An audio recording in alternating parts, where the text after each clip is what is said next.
Our speaker tonight is Professor Seungsook Moon from Vassar, a sociologist.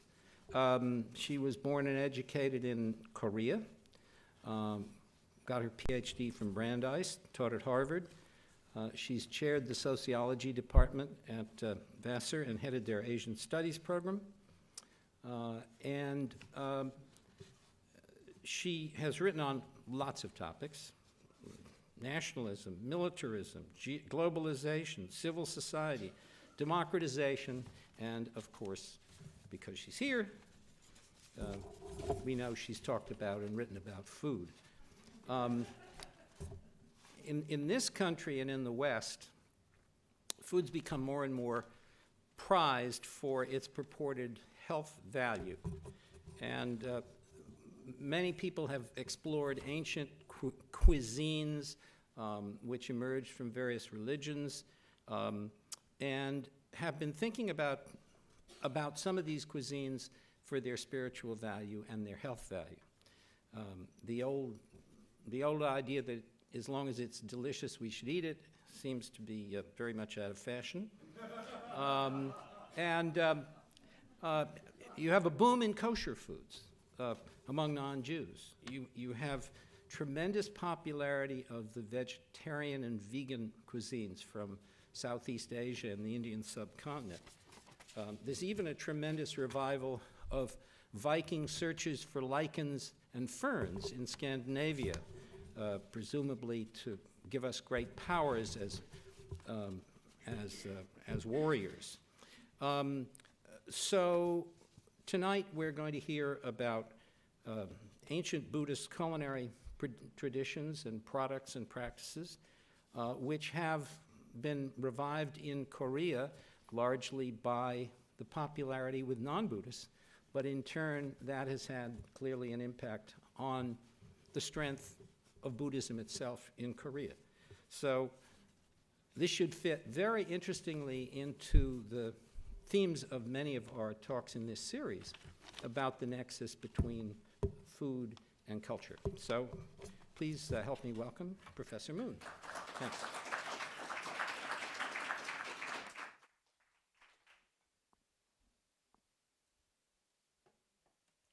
Good evening. First, I'd like to thank Peter and also Pamela for organizing this event. And thank you, all of you, for coming to the talk. I was actually slightly worried because, the weather was not very climate. So I thought that, oh my God, maybe I wouldn't have many people, for my talk. So yes, today my talk, Buddhist temple food and globalization in South Korea. I guess in the interest of time, I will begin without further ado. Let's see. Food is a source of nourishment and quotidian pleasure. It is also a significant aspect of individual and collective identities. We can see that in religious regulation of diet and also regional variations in dietary customs. As a social fact, food consumption signifies rank and hierarchy, intimacy and solidarity, and exclusion and distance between social groups. In the current era of globalization, food is not only a major target of transnational agribusiness, the fast food industry, and the leisure and entertainment industries.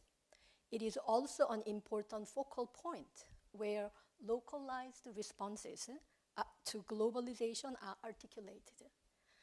To illuminate local responses that reveal complicated process of globalization as a lived experience. Today in my talk, I'd like to examine the cultural politics of reinventing traditional Buddhist temple food in South Korea. So I guess for many of you, the first question would be, what is the Buddhist temple food?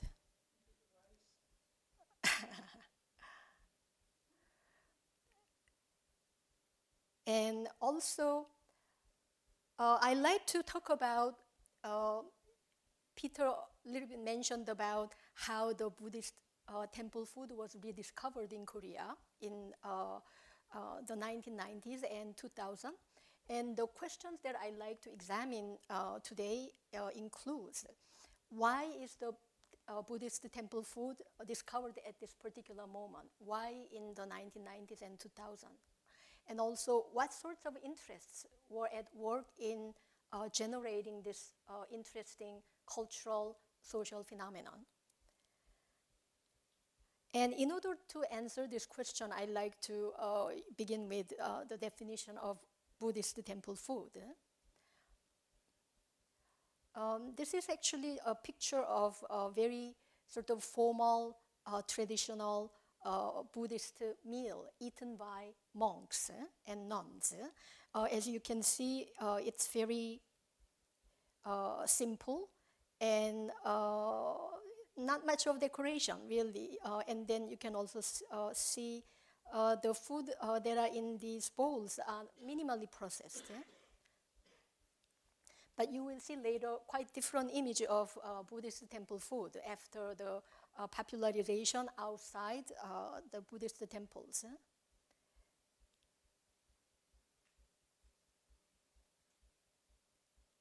So how do I define Buddhist temple food? I'm sure many of you know it's some sort of vegetarian food. So let me begin with that. Vegetarian food prepared and consumed by monks and nuns. And these monks and nuns are living commonly in remote areas. Temples are really located in mountainous areas in South Korea. So they are living away from busy, bustling cities and residential areas.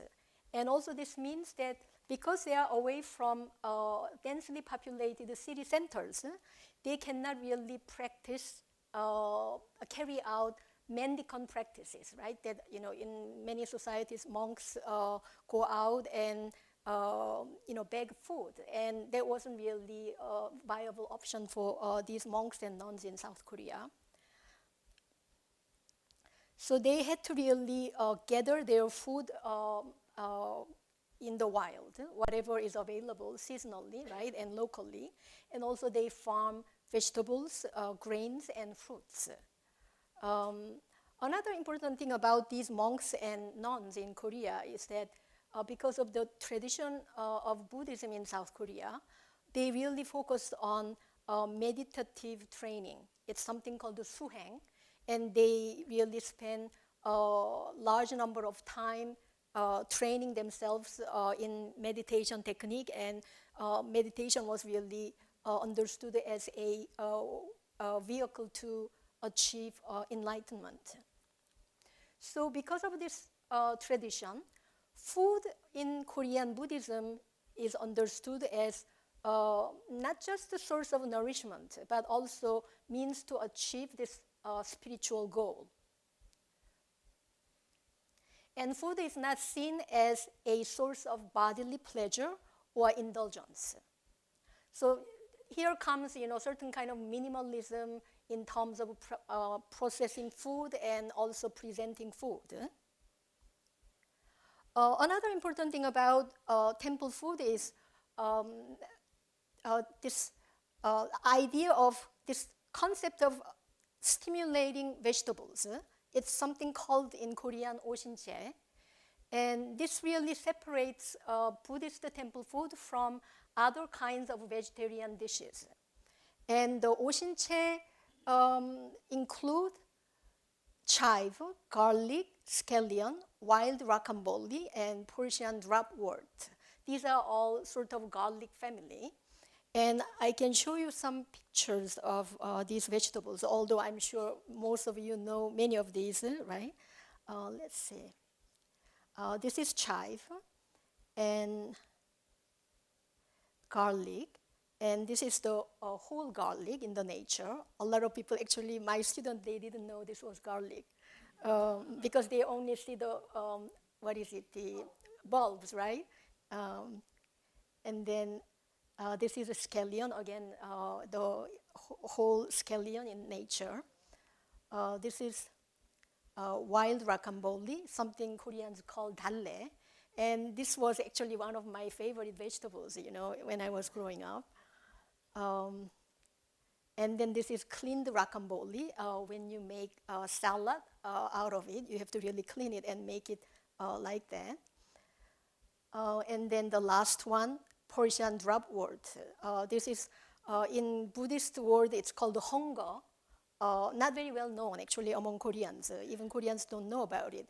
But what is close to this dropwort is minari. This is the vegetable that most Koreans know. This has a very strong scent, and it is often used to eliminate a strong smell in seafood.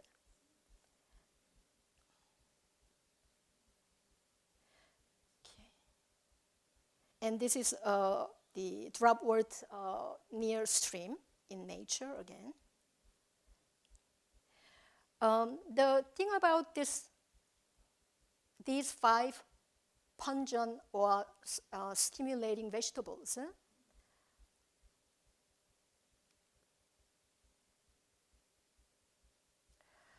they are considered to arouse or intensify sexual energy if they are eaten cooked. So essentially, they are aphrodisiac. And also, it's believed that if they are eaten raw, they will make people aggressive and impetuous. So certainly, those are not the qualities that monks who are pursuing meditation would eat, right? So this was really the reason why these vegetables were prohibited in Buddhist cuisine. And also some people ask me, okay, how about peppers? I mean, very pungent, and ginger, right? But the criteria of oshinche is not the spiciness. It's really about lingering smell and stimulating sensation after you eat these vegetables. And ginger is considered actually very calming. And a lot of monks and nuns use ginger very generously in their diet. It's considered very calming. It warms your body, right? And also pepper is also not really, it does not have a lingering smell like garlic or chive, right? So that's the reason. And then another important thing about Buddhist temple food is no use of chemical and any other artificial ingredients. Because of that, nuns and monks, they develop natural seasonings, such as shikitai mushroom, dried mushroom powder, or sea kelp, sesame powder, wild sesame powder, and also soybean powder. So these are used instead of other natural, other chemical or synthetic seasoning.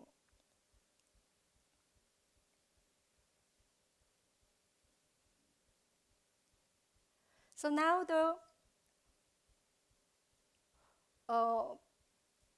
next thing that I like to talk about, how does Buddhist temple food came about in Korea?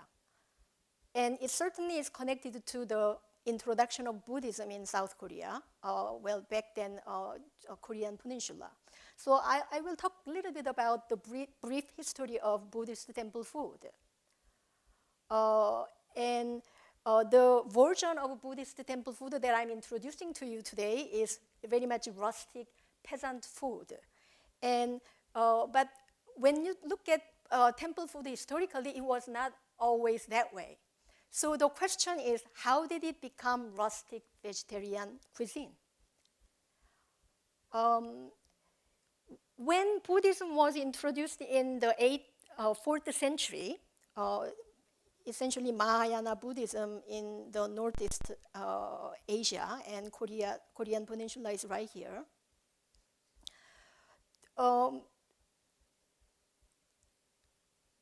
Buddhist temple food was, there were many different versions of temple food. And in Goryeo dynasty, Buddhism was adopted as state ideology. And the royal court of Goryeo dynasty established large-scale national Buddhist festivals, something like Yeondeunghae, which is a Lotus Lantern Festival, and Palgwanhue. That's a bit difficult to translate, but Yeondeunghae was really for commemorating Buddha. So people go out and they light a lotus lantern and then gather and commemorate Buddha. And Palgwanhue was a festival to celebrate or wish the prosperity of the royal household. So this, and then along with these large-scale festivals, Goryeo dynasty also had developed different kinds of ceremonies catering to very wealthy aristocrats. And as a result of this, Goryeo dynasty developed a very luxurious and sumptuous Buddhist temple food. We don't know much about that. They were sort of, in a way, lost in history. But with the change in dynasty, right, the down of Goryeo dynasty and the rise of Joseon dynasty adopted Neo-Confucianism as state ideology and suppressed Buddhism. And they really changed the specific content of Buddhist temple food. Under Joseon dynasty, there were legal regulations, legal restrictions on temples and monks. So essentially, temples and monks were kicked out of the capital, and then they were prohibited from entering the capital. So in other words, temples and Buddhist nuns and monks were exiled, far away in remote mountainous areas. And then also, temples were confiscated of their properties. And back then, the main form of property were land and slaves.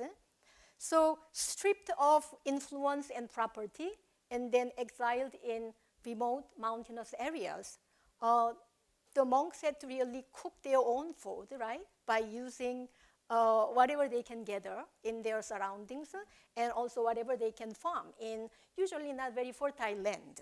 And that's how the Buddhist temple food in South Korea became something very rustic, rough, and something like very lower status peasant food.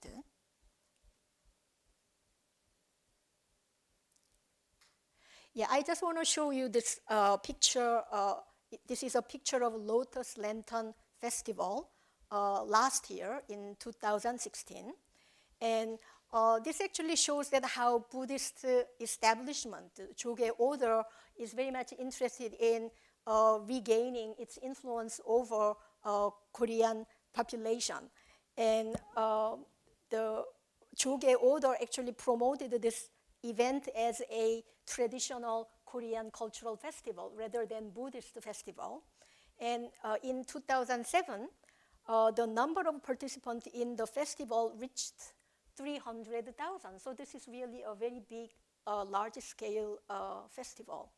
And the Buddhist establishment also aspired to make this festival into sort of like global festival. That although this is a Korean thing, they want to make it a global culture relevant to anyone who is interested in joining and participating.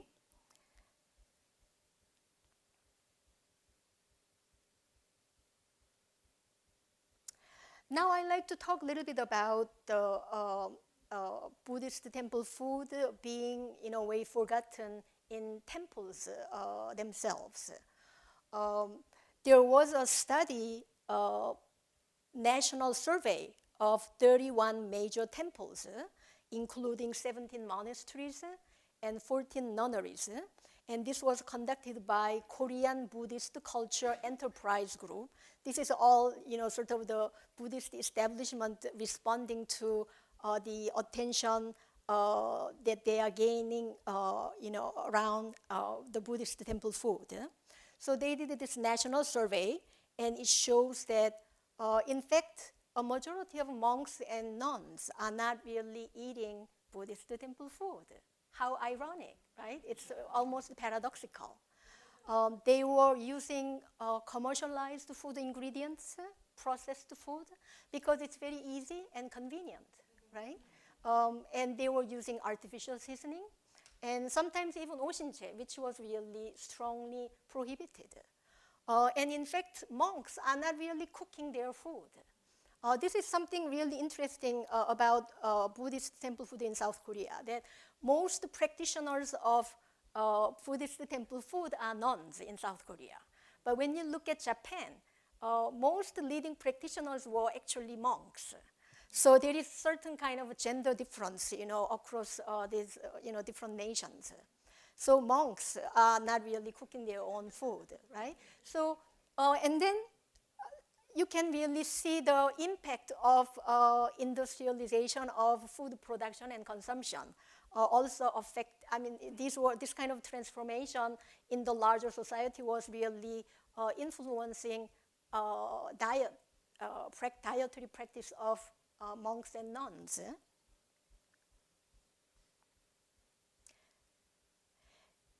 And if you look at the Buddhist establishment, Joge order, actually they represent more than 90% of Buddhism in South Korea. They were also neglecting Buddhist temple food until mid-2000. There was no effort to preserve and transmit recipes and culinary techniques. And there was no formal education given to monks and nuns about Buddhist temple food. So, in fact, nuns and monks didn't know much about their own tradition. And they were not really encouraged to really study and learn. So, in Buddhist temples, the tradition of Buddhist temple food was really almost forgotten. And meantime, there were growing interest in Buddhist temple food outside temples.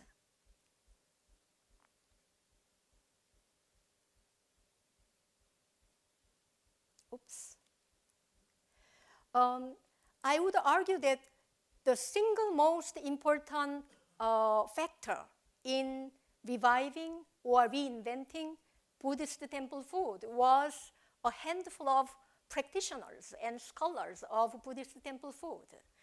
Most of them were nuns and one or two monks. They, since mid-1990s, they became really known in public. They were drawing mass media attention. They were publishing books, articles about Buddhist temple food, and also they were featured in major newspapers, internet sites. They create their own internet sites to disseminate knowledge about Buddhist temple food. And also both national and cable TV network started featuring programs on Buddhist temple food. So there was really, steadily growing interest in learning about Buddhist temple food outside Buddhist temple. So the question becomes, let me just show you one interesting picture. This is one of the practitioner, monk Jok-moon. Actually, this was, as far as I know, this is the only male practitioners of Buddhist temple food. And he's really teaching temple food techniques, cooking class to ordinary people who are not necessarily Buddhist believers. Many of these people who are taking this type of class are married women, usually mothers and housewives who are interested in cooking healthy food for their family. But there are a small number of men who have certain business interest in temple food. Like they are trying to open a restaurant, specialty restaurant like temple food restaurant. or some people just want to incorporate temple food into their existing menu if they already have a restaurant.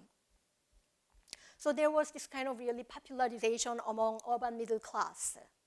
And the temple food that you get as a result of this kind of popularization, in a way also secularization, look very different from the temple food that I showed you. In the beginning of the talk, I showed you a picture of very traditional, formal meal eaten by a Buddhist monk, right? And this is definitely different from that. This is it's a mushroom, Dietary mushroom with jujubes wrapped with bok choy. And it's a temple food because it meets all the criteria, right? No ocean cheese used, vegetarian, everything natural, seasonal. But as you can see, the presentation is very different. You can see visual aesthetic modification here, right? It's visually very appealing. It's nicely presented. A great deal of attention is paid to color, shape, composition, and also how to present on a plate, right? And this is certainly something that goes against the tradition of Buddhism, right? The meditative tradition tend to de-emphasize this kind of visual stimulation and also decoration, right? But as a result of popularization, this kind of visual decorative dimension is extremely heightened. Very nice, appealing presentation. And one more here. This is dolna물. This is a Korean vegetable. Initially, it was wild vegetable, but now they do cultivate in greenhouse. Dolna물 and lotus root salad. This one also, I would say that very much inspired by Western presentation of salad. Traditional Korean way of preparing vegetable is to blanch it, okay? So it becomes, in a way, not very fluffy, but a bit dense. But this one is very fluffy, right? Looks nice, and also this sauce, which looks like tomato ketchup. I'm sure this is more like not tomato ketchup, but Korean red pepper paste. This is a fermented red pepper paste. But the way they present is very much contemporary. It's really 21st century. And this is more traditional temple food. This is a steamed rice wrapped in lotus leaves. As you probably know, lotus flower is quintessentially Buddhist Buddhist symbol. And also the lotus leaves has a very nice fragrance. And when you wrap rice with lotus leaves and steam, the whole fragrance is really, it's really going inside the rice. And when you eat it, you can really taste that very subtle but really nicely lingering scent and also flavor. This is something very, this is not particularly, modernized. This is how Buddhist nuns cook steamed rice with lotus leaves. So there are some, preserving of old style, but there is a lot of innovation going on in terms of culinary presentation. So now the question that I like to address is how do we explain this popularization of Buddhist temple food in contemporary Korea? What are the factors contributing to this rediscovery and popularization? I like to focus on various aspects of globalization and also interest of different social groups, such as ordinary people as consumers, eaters, right? And the government, as another actor, and the Buddhist establishment is other important actor. Business community is definitely there. So, and also the practitioners, right? The handful of so-called culinary experts specializing in Buddhist temple food. So these are different and important social groups interacting in a way, and their interests oftentimes converges, but other times diverges. And in this complex, in a way, cultural politics, created the whole, in a way, context and dynamic that allowed the revival and the popularization of Buddhist temple food in contemporary Korea. So I like to start with globalization of industrialized food production, which is really, really, really important, which in fact affects everybody in this room. I guess lack of time, I wouldn't go into the detail, but I like to point out a few things as a result of globalization of industrialized food production. I'm really talking about, mechanized farming and also processed food, right? Highly processed food, frozen food, reconstituted food. All this kind of dietary change has really generated serious public health issues. A global outbreak of mad cow disease, avian flu, and also there is a local version of that in South Korea. That food production in South Korea has been also extensively industrialized. So there has been a lot of outbreak of food contamination. Yes.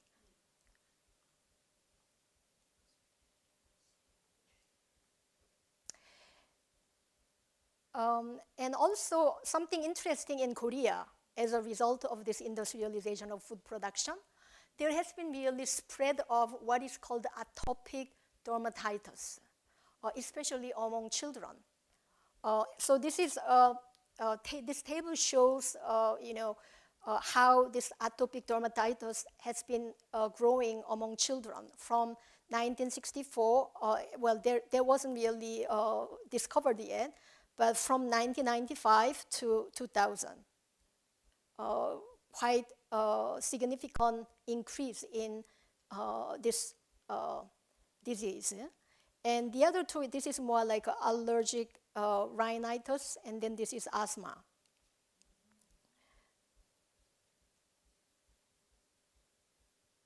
And also globalization of industrialized food production include, the popularization of American fast food. And I said American fast food because each culture has fast food. And fast food is not necessarily something bad or, unhealthy. But American health food, in a way, epitomized by McDonald's, right? Hamburgers. It's really, in a way, sort of essence of, industrialized food. So this kind of change really created a diet-related metabolic illness and obesity problem in South Korea. And according to a report publicized by the Ministry of Health and Welfare, there has been a significant dietary shift among Koreans.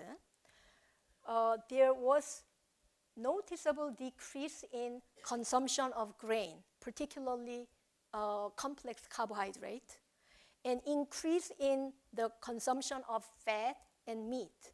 Especially meat consumption steadily increased by an annual average of 7% between 1987 and 2006.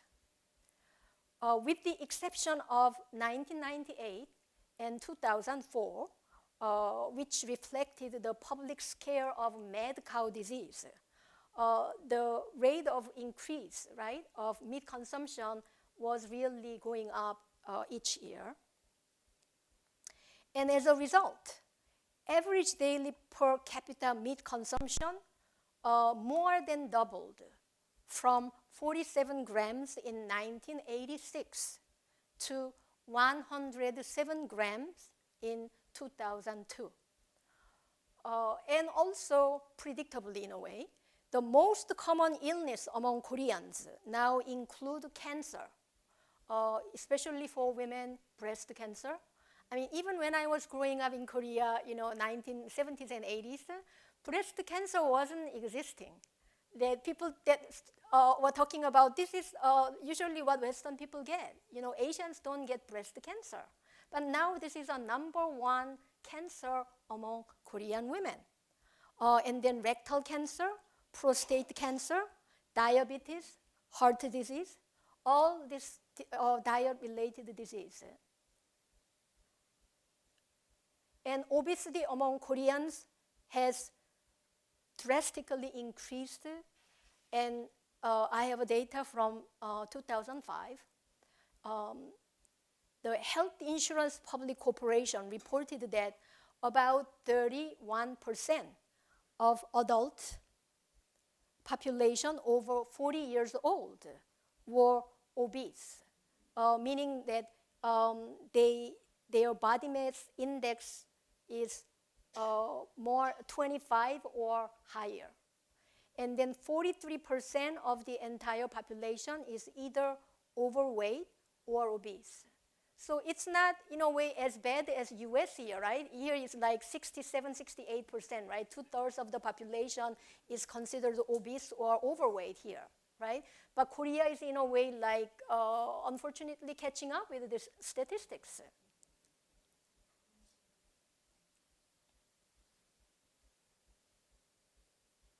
So it's, in a way, very predictable that there has been really growing consumer public interest in healthy and safe food.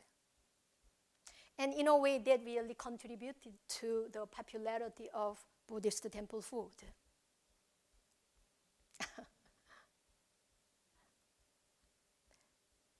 And then next dimension of globalization that I like to talk about is neoliberal economic globalization. This is like really the business corporations becoming footloose and moving, across national boundaries, right? And the labor market was expected to be flexible, right? So in the name of flexible labor market, the employment became really insecure. So there has been really growing employment insecurity. And then ordinary people were interested in self-employment as an alternative. People were trying to open small business, right, to really make a living. And some of these people who want to be small entrepreneurs were interested in Buddhist temple food. And they were trying to open a restaurant, specialty restaurant. This is one example, Gamnodang. And they also try to incorporate temple food into existing menu if they already have a restaurant business.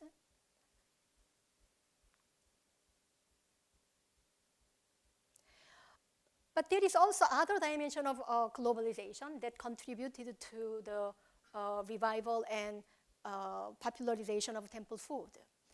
This is what I call cultural and political globalization. Korea became member of the UN back in 1992, and then member of OECD, Organization of Economic Cooperation and Development. It's considered, ticket to the so-called advanced countries. Korea joined this group 1996. And also, because of economic development, affluent middle class were interested in traveling outside Korea, and even lower class people were traveling abroad. So there was really explosion of foreign travel among Koreans. And as a result of these changes, Koreans were really in a position to compare themselves with other people in other societies, especially in terms of qualities of life. And also they became interested in well-being lifestyle. This is a word that has become very trendy in South Korea since late 1990s. And also people became very interested in Korean tradition because you're interacting with other people in other nations, other societies, and you want to really know your own distinct cultural identity.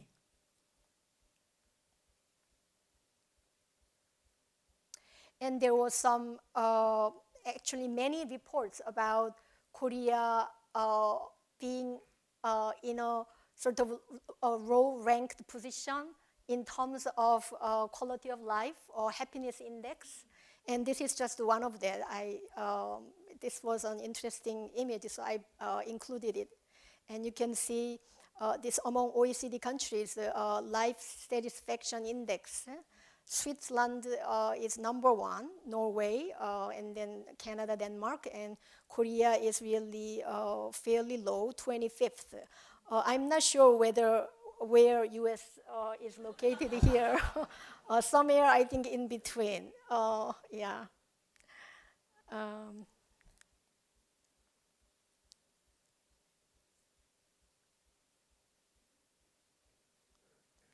Okay, so these are the aspect of globalization that was influencing or contributing to the rise of Buddhist temple food. And now I like to talk about government's involvement in this whole picture. Governments had also certain interest in a way, promoting and promoting Buddhist temple food. Certainly, government has interest in keeping its own population healthy, right? So in that sense, in a way, government interest converges with popular interest in health and safe, food. Government definitely has interest in promoting distinct Korean culture, and I think they will, in a way, converge with the interest of Buddhist culinary expert who wants to preserve and promote temple food as a Korean cultural heritage. But most important reason for the government to get involved in this whole picture is economic.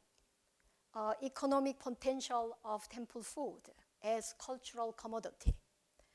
And the Korean government sees Buddhist temple food as a potential engine of growth in the 21st century. It can be, we don't know yet, but it can be a new strategic industry.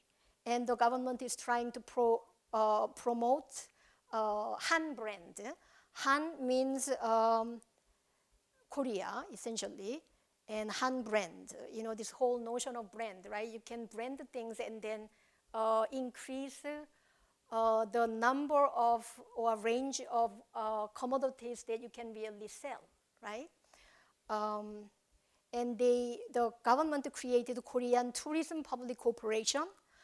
They are really trying to connect temple food with to tourism, both domestic and international tourism. And they have been collaborating with the Buddhist order, Joge order. And the reason behind this kind of thinking, strategic thinking, has a lot to do with the accidental success of Korean pop culture. It's called Hallyu. Let's see. And also there was certain social and cultural change that was significant to this strategic thinking, and that is the adoption of a 5-day work week in Korea in the 2000. It didn't happen at once. Actually, there were different groups of industry, business adopting this practice. So throughout the 2000, now 2017, yes, almost all business in Korea have adopted this practice of 5-day work week. And that means ordinary people can take off 2 days, and with the increase in leisure time, they can spend money for travel, right? And doing other kind of entertainment and leisurely activities. So that goes along with this government strategic thinking about making Buddhist temple food as a cultural commodity. And this is, I'm sure some of you recognize this very famous celebrity chef, Eric Ripper, right? He has his own TV show, Avec Eric, and I'm showing this picture in the context of government's interest in promoting cultural identity. It's a bit different from the economic strategic thinking, but this is still integral part of the way government think about Buddhist temple food. And this chef went to South Korea. He traveled to Korea to introduce Korean cuisine to the world, Western world. And as you can imagine, his trip was sponsored by the Korean Food Foundation, which is a government agency promoting Korean cuisine in the world. So Korean government aspired to make Korean cuisine as one of the 5 top world cuisine, just like French cuisine, Thai, Italian, Chinese.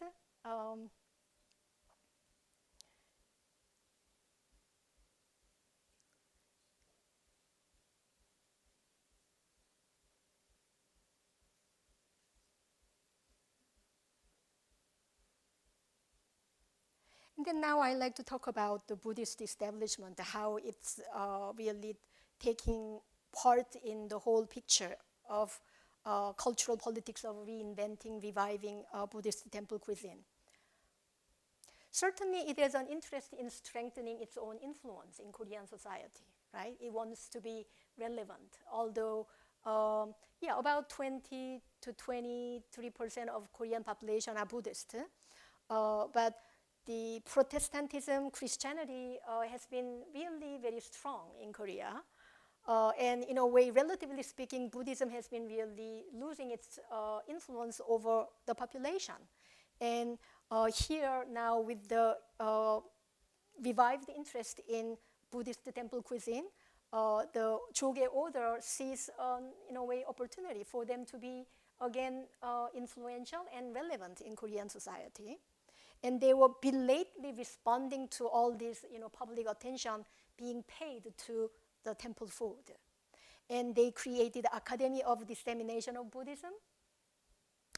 And then they are promoting various types of temple retreat programs, weekend camps, vacation camps, and different kinds of temple stay programs, both for Koreans and foreigners. And this is the picture of temple stay program. You can stay for a few days, sometimes a week. And this is integral part of temple stay program. You learn about the Buddhist temple food and how to eat.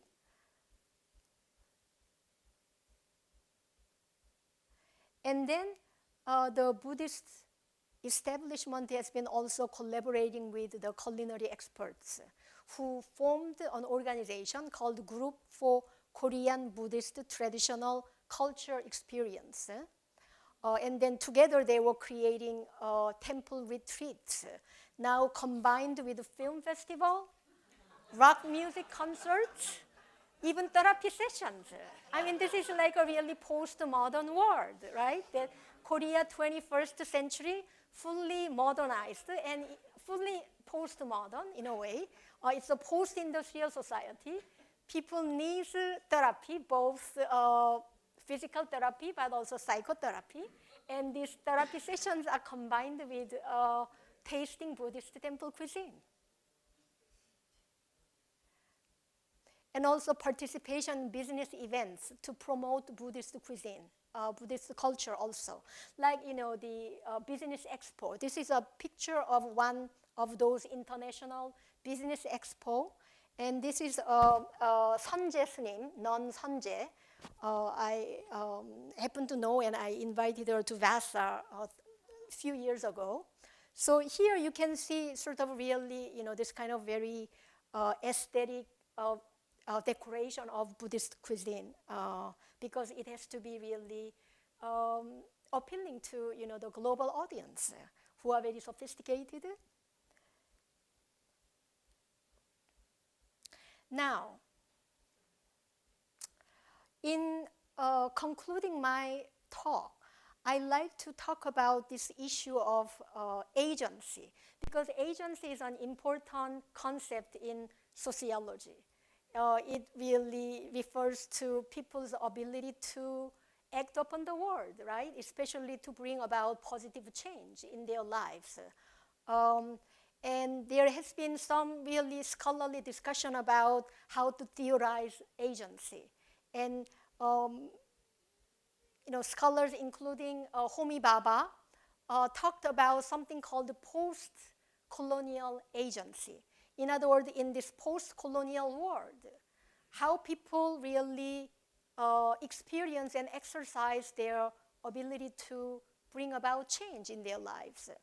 And they tend to move away from more rational, modernist thinking, emphasizing organized, strategic, very much planned movement, right, as a vehicle of social change. And instead, these scholars have been promoting spontaneity and also pleasure as a source of agency. And we're talking about Buddhist temple food. I thought that maybe we could really see some, evidence of pleasure being a source of agency. But what I found in this study isn't really actually the pleasure. Although individuals can enjoy eating, preparing temple food, and definitely there is a culinary pleasure there. But the more important thing that I find here is people's concern and interest, fairly rational, right? People are worried about their health. They are worried about safety in eating. People are worried about job security and employment, right? These are really quite rational. And this kind of rational concerns and interests really contributed significantly to the revival and popularity of Buddhist temple food. And also that's how other important social political entities like the government, the Buddhist establishment really ride this bandwagon, right? So I see in a way a formation of more rational modernist agency rather than post-colonial agency in this study. So I'm going to stop here for Q&A. Thank you.